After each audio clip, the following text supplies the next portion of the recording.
नियम विरुद्ध की गई पदोन्नति से नाराज वन कर्मियों ने सीसीएफ को सौंपा ज्ञापन। वन विभाग द्वारा जारी की गई पदोन्नति सूची को नियम विरुद्ध बताते हुए नाराज वन्य प्राणी संरक्षण संगठन के बैनर तले वन कर्मियों ने मुख्य वन संरक्षक के नाम सीसीएफ को ज्ञापन सौंपा है।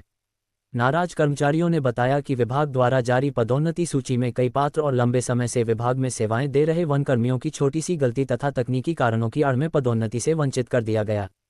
इससे प्रदेश भर के कर्मचारियों में असंतोष व्याप्त है। वन विभाग में कार्यरत कर्मचारियों का काम अन्य विभागों की अपेक्षा कहीं अधिक चुनौतीपूर्ण होता है। वनकर्मी दिन रात जंगलों में वन्य जीवों के संरक्षण और वन सुरक्षा का जोखिम भरा काम करते हैं। अवैध कटाई को रोकना, वन अपराधों पर नियंत्रण और प्राकृतिक संसाधनों को सहेजने जैसे महत्वपूर्ण काम हमारे जिम्मे होते हैं। ऐसे में छोटी सी गलतियों की इतनी बड़ी सजा न्यायपूर्ण नहीं है। प्रदेश में विगत 10 वर्षों के बाद पदोन्नति प्रारंभ की गई है, लेकिन इस पदोन्नति में वन कर्मचारी संघ वन कर्मचारियों के साथ बहुत अन्याय हुआ है। छोटी छोटी गलतियों की वजह से, छोटी छोटी वसूली की वजह से हमारे बहुत से कर्मचारियों की पदोन्नति नहीं हो पाई, जबकि इन छोटी छोटी वसूलियों को हमारे वन विभाग के मैनुअल द्वारा माफ़ कर दिया जाता है या अपलिखित कर दिया जाता है। बावजूद इसके पदोन्नति में हमारे बहुत से कर्मचारी पदोन्नति से वंचित हो चुके हैं। हमारी ये मांग है कि सरकार जो पदोन्नति अधिनियम है उसमें संशोधन किया जाए और वन कर्मचारियों को, वन विभाग को कुछ छूट प्रदान की जाए, ताकि हमारे कर्मचारियों का प्रमोशन जो रुका हुआ है वो सुचारू रूप से चलने लगे। अगर ऐसा नहीं होता है तो फिर क्या करेंगे आप? प्रदेश इस तरह की समस्या प्रदेश के अन्य अंचलों में भी है। सब लोगों के साथ समन्वय करके शासन को हम ज्ञापन भी देंगे और अधिकारियों से निवेदन करेंगे। साथ साथ मध्य प्रदेश के जो मुख्यमंत्री महोदय जी हैं उनको भी इस चीज़ से अवगत कराएंगे और चाहेंगे कि कर्मचारियों को इस नियम से छूट दे करके पदोन्नति की राह सुचारू रूप से चालू की जाए। मैं श्री राम घरते, मध्य प्रदेश वन एवं वन्य प्राणी संरक्षण कर्मचारी संघ का जिला अध्यक्ष। जी, क्या कहना चाह रहे हैं? आज किस लिए आए थे सीएफ साहब के पास? सर, हमारे यहाँ जो अभी तत्काल में 10 तारीख को जो पदोन्नति आदेश वन कर्मचारियों के पारित हुए हैं, इसमें हमारे बहुत से वरिष्ठ जो कर्मचारी जो फील्ड में काम करे, रात दिन काम करे हैं, 10 सालों से पदोन्नति के प्रतीक्षा में थे, वो अपात्र हो गए, जिससे घोर निराशा पनपी हुई है। लगभग कितने ऐसे कर्मचारी होंगे जो? लगभग 50 से 60 कर्मचारी हैं जो पदोन्नति के अपात्र हुए। क्या कारण बताया जा रहा है?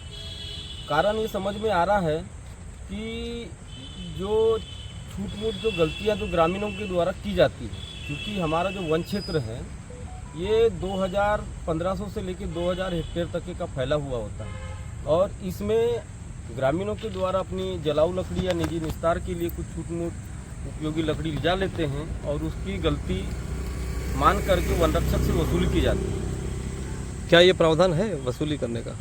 शासन के द्वारा इस छूट मूट वसूली को अपलेखन करने के लिए शासन के द्वारा 2000 रुपये तक छूट करने का प्रावधान है। फिर भी हमारे अधिकारी लोग इस प्रावधान का उपयोग न करते हुए एक तरफा वसूली कर दी जाती है।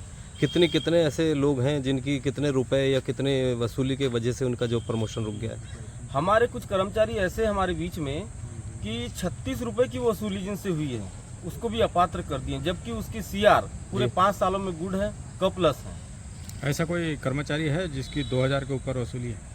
2000 की से ऊपर वालों के लिए हम कर्मचारी बोल भी नहीं रहे हैं, क्योंकि जो शासन के निर्देश है उसके तहत हम भी चाहते हैं कि वो हो पाए। जी, क्या चाहते हैं आप इसमें? हम ये चाहते हैं कि फिर से जो DPC है वो बैठें और ऐसे जो अपात्र किए हैं कर्मचारियों को उनको पुनर्विचार करें। क्या इसमें बड़े अधिकारियों के ऊपर कोई छूट है किसी पैसे को लेकर के? ये जो वसूली की जो बात कर रहे हैं आप, DFO से CF तक के 5000 रुपये तक और CF से ऊपर जो लेवल का है वो 5000 से अधिक की जो वसूली होती है वो राज्य शासन से अनुमति लेकर के करने का प्रावधान है। और जो वनकर्मी है जो जिनके बारे में आप चर्चा कर रहे हैं, इनको कोई छूट है किसी प्रकार के? कर्मचारियों के लिए 2000 रुपये तक की छूट है। उसके बावजूद भी ऐसा किया गया है? उसके बावजूद भी एक तरफा वसूली की जा रही है।